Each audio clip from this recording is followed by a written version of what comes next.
13. As the embodied soul, the Dehina, the Purusha, the Ātman, as it experiences childhood, youth, and old age, right? The body changes, the soul doesn't change, but the body changes. We were babies and youth and old age and so forth.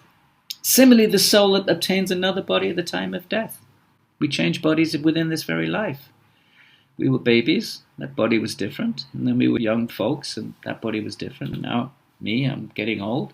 You're all in your 20s, most of you. Still a different body than you had when you were in kindergarten. So your bodies change, and then one day you'll be like me, you'll be in your 60s. Bodies change. So what's death then? It's just another change of body. This is verse 13. So the soul obtains another body at the time of death, just as it has been. What's the big deal about that? The learned are not bewildered by such a change. Learned, those who understand there's an Ātman, are not going to be confused.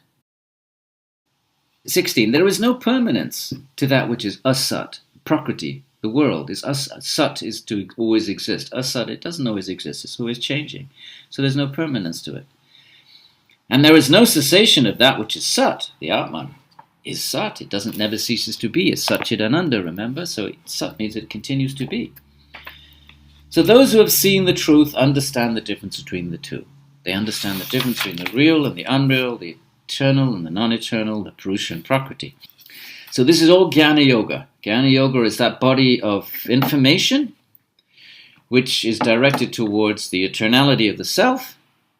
And in order to understand the eternality of the self, one way of bolstering that is to understand the temporality of everything else.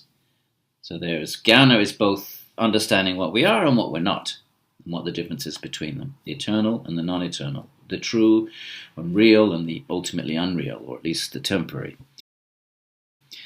17. That which pervades this entire world is indestructible. The life, that which animates the universe, the trees, everything, wherever there's life, there's Ātman, according to these yoga traditions.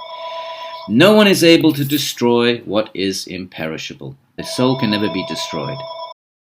So this is all Jnana Yoga, essentially the teachings of Vedanta. 20. The soul is never born, nor does it ever die, nor having once been does it ever cease to be. So just rephrasing the fact that it's eternal. It's unborn, it's eternal. And everlasting, all just synonyms, trying to sort of punch the message home. This ancient one is not killed when the body is killed. Another metaphor in 22. As a person gives up an old garment and puts on one that is new, it's just changing garments.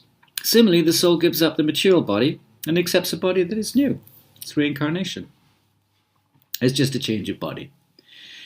So he goes on and on. It's just sort of hammering away the same point, that the soul is eternal. Verse 23, weapons can never cut the soul, fire cannot scorch it, waters can't moisten it, nor can the wind dry it. None of the elements can affect the soul, which is partless, and it's subtler than everything, so nothing can penetrate it, because it is subtler than everything. And it has no parts, so there's no parts that can be separated and broken apart by any element or any other means.